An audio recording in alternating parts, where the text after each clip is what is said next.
good afternoon and good evening to all. Myself Vaibhav. In today's session of Visual JForex, we'll be continuing our algorithm development using the indicator pivot. This is the second part, and in today's session, the focus is going to be on completing the setup on the buy side of the equation. We will see how we can utilize this indicator, the pivot, to define the trade entries for the buy trade in a profitable manner. So let us now get started. This is the Visual JForex board, which has been developed by the Dukascopy Bank SA. In the last session, we had carried out this development using these various blocks of the different varieties. These are logical blocks used to define the instrument subscription. The instrument of choice is Euro USD. The position amount was defined at 0. The pivot block have been added with the candle period of daily. Its valuation time frame is also daily. The historical candle to look at the price volatility and also to define certain conditions, which I will explain to you again this time around. So these are the blocks. This is the development so far. These two calculation expression blocks have been used to define 10 pips and 20 pips respectively, which are going to be utilized to set the condition. Now let us head to the JForex platform. This is the Euro USD chart of the hourly candle period, and I have plotted this pivot indicator with the day as its calculation time horizon. We have these pivot point. We have these pivot point series, and this is the central pivot point and the first resistance and first support. So we are going to utilize this combination to set the conditions for the entry. As I had explained to you last time around, and if you don't really remember, this is the time for a refresher.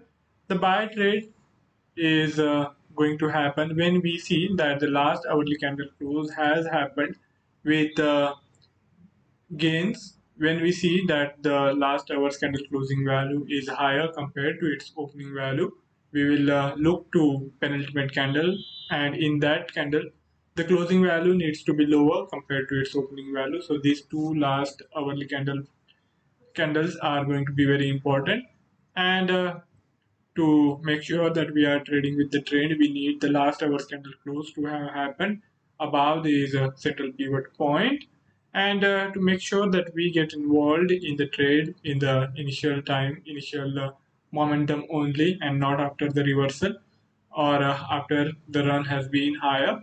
We are going to set the condition that the difference between the current day's high and low should be not more than 20 pips, and also to make sure that there has been some amount of movement, not much, but still we also need to set the minimum condition. So the minimum condition is going to be the difference between the day's high and the low is not more than 20 pips and not less than 10 pips. So this is going to be our Goldilocks zone, you can say, in a way, and this is going to be in addition to this pivot point series condition.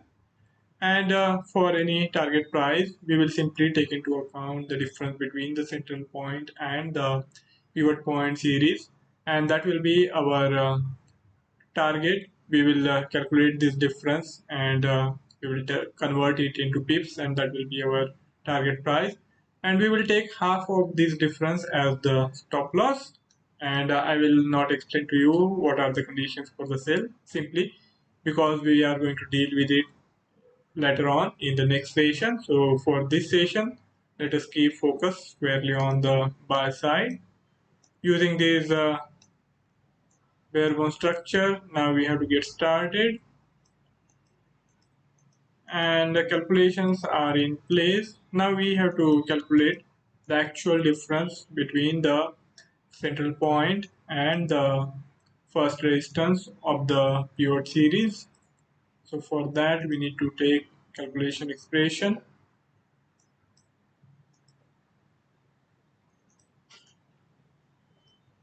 The resistance is always going to be higher compared to the central point, so I will deduct the central point from the resistance, first resistance.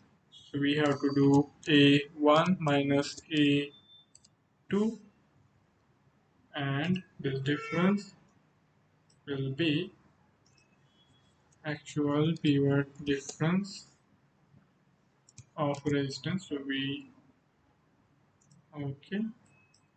Now one thing is that this is going to be in double data type. So we are going to need to convert it into the integer data type when we will be utilizing these values to define the stop loss and target price.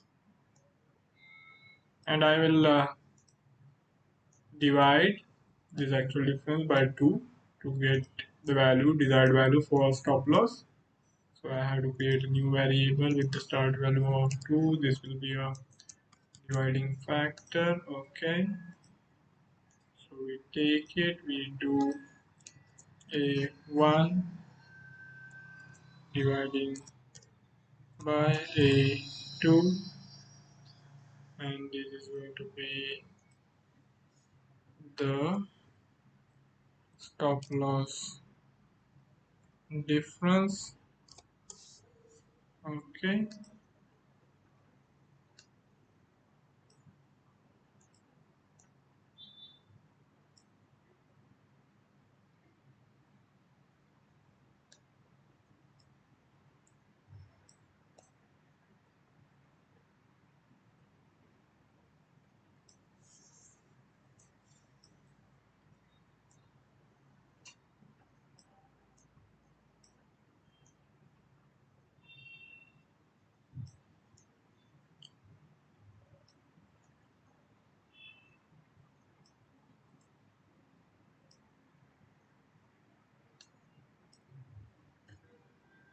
Now let us start defining the conditions for the execution of the trade. And once we bring in the trade command block, after that we will define the variables of stop loss and target price. We leave the calculations for now and get started with defining of conditions using these logical blocks, if else statements. Okay, so here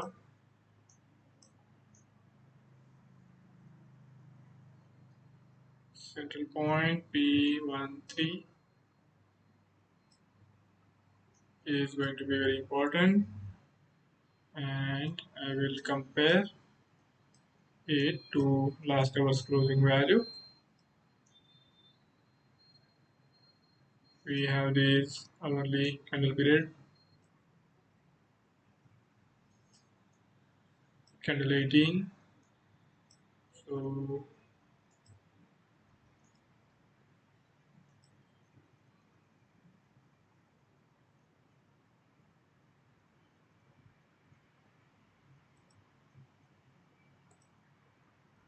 candle 18, candle close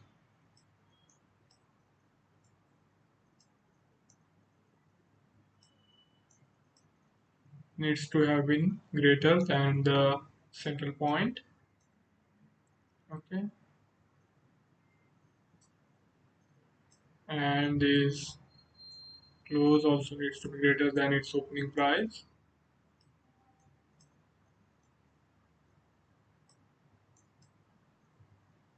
First input again greater than second input.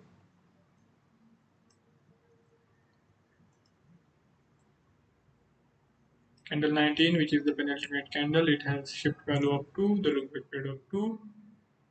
It should have closed with losses, so candle 19 candle close needs to be less than candle 19 candle open.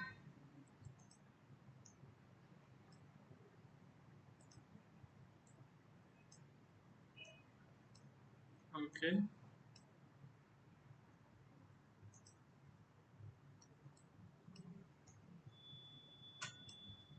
Now coming to the other condition of the difference between the days high and low, we will have to carry out fresh calculation. So I need to add calculation expression block,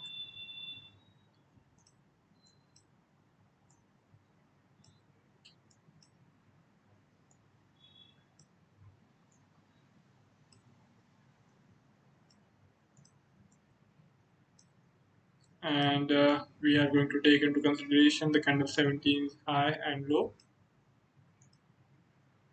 There is a current candle with the look back period of 0.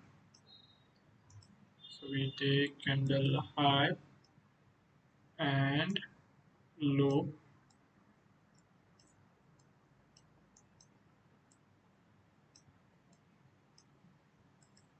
This is going to be A1 minus A2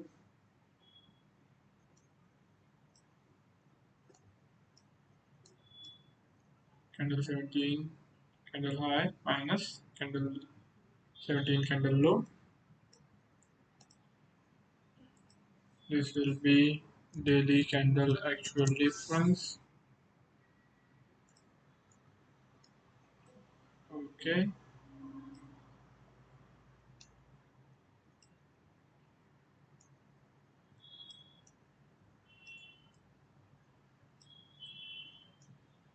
This actual difference needs to be in between 10 pips and 20 pips. So this difference will need to be compared with prior calculations which we had carried out in last time around, last session. This is the 10 pips and this is 20 pips. Okay.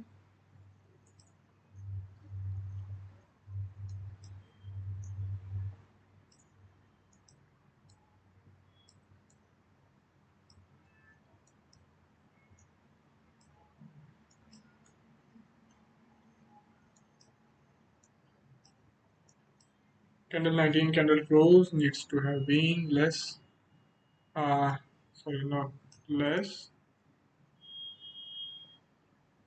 Yes, this candle 19 candle close needs to be less than its opening price,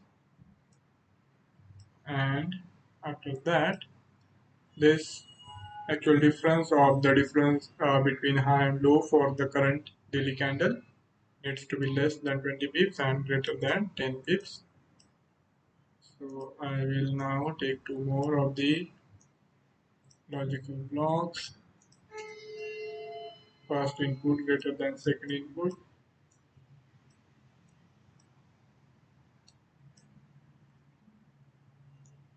I will arrange these on the lower side. Make sure it is not getting too cluttered.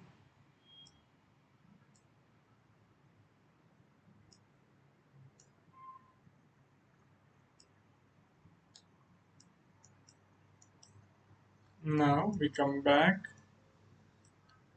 to a very important condition, the actual entry point. So if the criterion revolving around the closing values of the last hour are getting fulfilled, then we compare the last hourly candle close with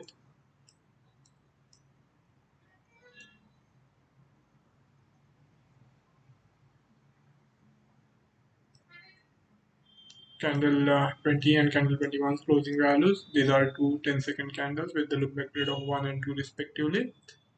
So whenever the price will start to rise above the last hourly candle close, the trade will be initiated, and for that we have to compare closing values of candle 20 and candle 21 with candle 18. So I take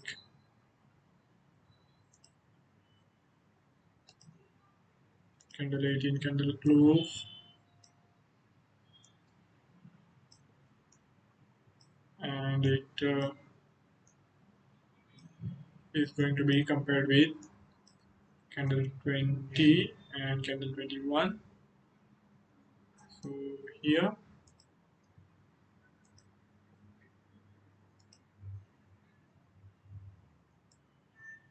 Candle 20 candle close will need to be greater. So first input greater than second input, and after that we take candle 21 candle close, and it needs to have been less. And after that comes in the trade command block. Pending open, no, not pending open, market open. So this is going to be first input less than second input. Now we have to start defining the parameters, input parameters for trade command block. We will have to define the stop loss and target price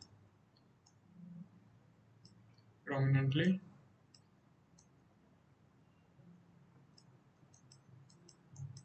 Okay, and for stop loss and target price, we will have to carry out fresh calculations to get the conversion done from double to integer data type. This is going to be a buy trade. Euro USD as the default instrument remains as it is. Trade amount I will change to 0.1 million. Slippage is going to be 2 pips. Stop loss, as I said, we have to create two new variables. This is going to be buy stop loss. Okay, and here also buy take profit, and to get the values for these two variables we have to carry out two calculations.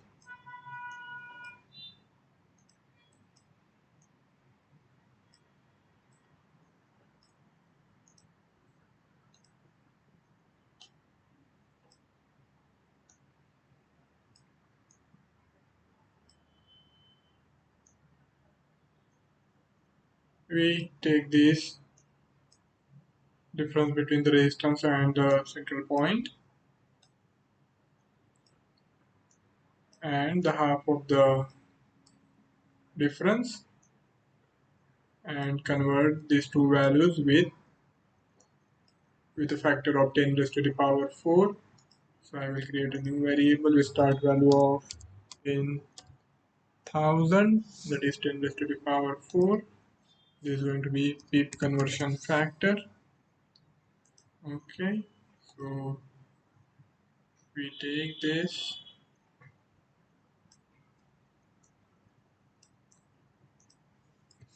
A1 into A2, A1 into A2,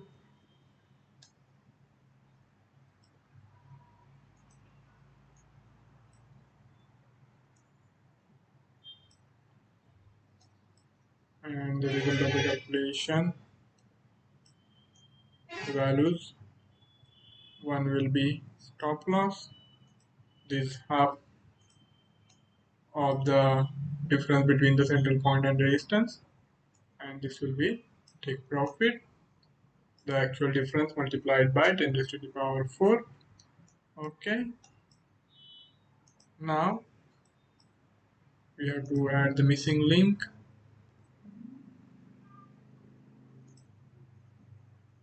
Transaction block.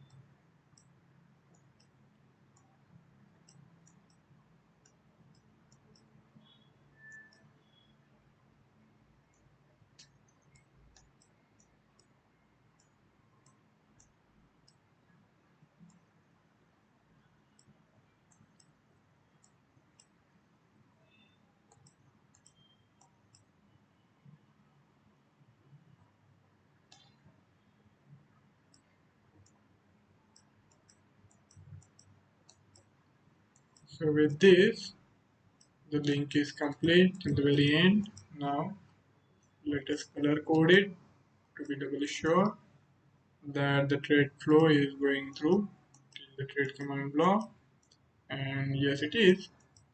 So with this, our buy side of this algorithm is complete now, and we now have to wait for the sell side, which is going to be completed in the next session, and then we will have our algorithm complete and ready to be tested. So this is it for today's session. I hope you have been able to understand the logical as well as the execution part of this algorithmic setup revolving around the pivot indicator.